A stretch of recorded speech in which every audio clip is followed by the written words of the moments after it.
So I shared with you the 3 things that I wish I knew before I began homeschooling this week. Were they what you thought I would share?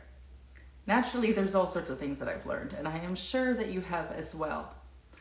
I'm going to share with you that I have a UBU checklist and what that means. You can find it in the link in my bio. It's downloadable for free. UBU checklist. How do you want to show up in your homeschool? Well, first, you need to know who you are. And obviously, most people could give an answer to that. In fact, probably 15 years ago, if you'd asked me who I am, I would tell you that I was a homeschool mom. Surprise, no surprise. And probably most of us would answer with that. But I'm not referring to your role. If somebody on the street is asking you who you are, it's okay. We don't have to go into some deep detail about who we are at core as people, but we should definitely know that, and we don't always know that. There's 4 elements that I share in the homeschool or the Capturing the Charmed Homeschool course in the upcoming month, and it's about these 4 things that we delve deeply into. The first is about describing your personality. First of all, our personality is really just the playbook for our souls. It's the way that we engage other people or the way that we perceive the world.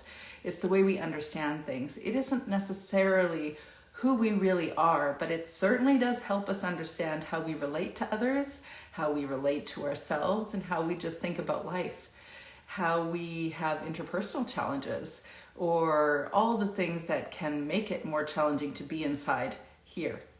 So I use personality profiling approaches to help understand us more. I really like the Enneagram, as you know. But the questions that we delve deep into, which you can find on this UBU checklist, is do you function more from your head or your heart? Are you more extroverted or introverted? Why do people like you? What aspects of you are challenging for others? What drives you? The second thing we talk about is describing yourself before you were a mom, which is super useful for us to help understand what our interests are. I actually think that we can always head back to when we're about 8 years old.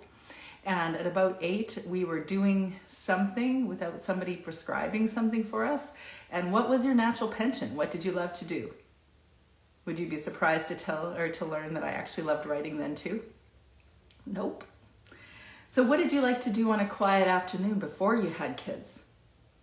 What did you do when you were 8 years old? Was your occupation before you were a mom, what did it define you?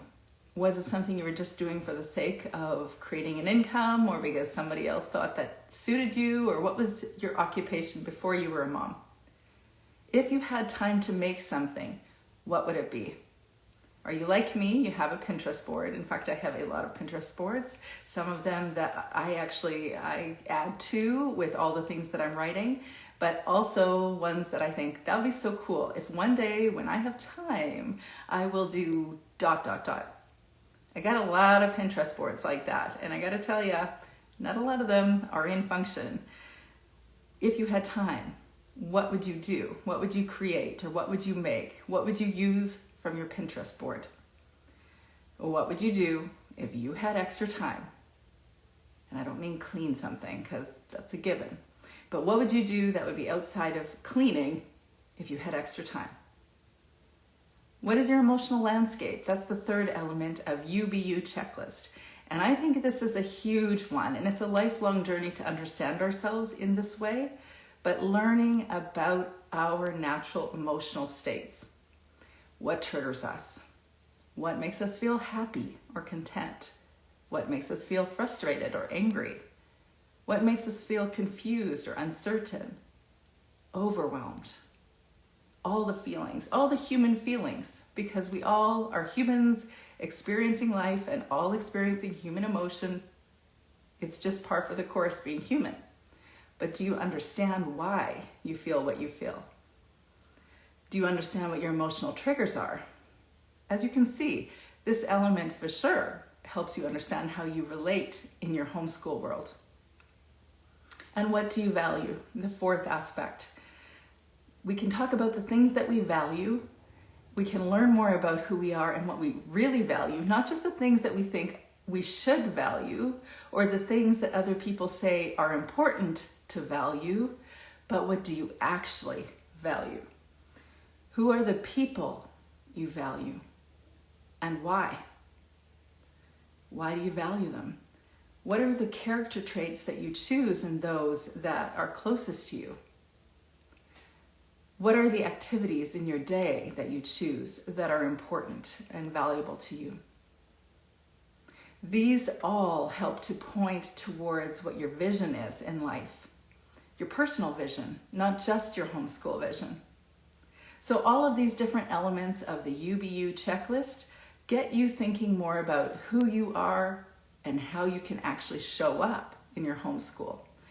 Because it's really easy to show up in your homeschool based on whatever anybody is expecting you to do right now, or whatever demanding thing is right in front of you. Like I just saw on somebody's Instagram page, she had shown a really funny reel about starting to eat something and realized that her 4-year-old son is saying, "Mommy, I need you, I'm poopy, and I have poop all over." And that is kind of what it's like, especially with the early years, the experience of what it's like to be a homeschool parent sometimes, that it's just you dealing with whatever is in front of you to get done the thing that is right in front of you. And of course, that is our reality, and we have to somehow figure out how to do that. But I also think it's really useful, I know it because I know it in my own story, to show up the way we choose to show up, not just show up out of reactivity or just out of assuming that this is the way you have to show up. We get to decide how we're going to show up. So that is one element of what I'll be chatting with a mentoring group in August, the Homeschool Mama mentoring group known as Capturing the Charmed Homeschool. If you're interested in that, you're welcome to ask me for links, but for free, the printable, the PDF, you can find in the link in my bio at the top. You're welcome to check that out. And next Tuesday at 1 p.m., I'm putting on a webinar specifically to the 10 things that you can use as planning tools in your homeschool. So check that out as well. I hope you're having a great week at the beach. I hope. Have a good week.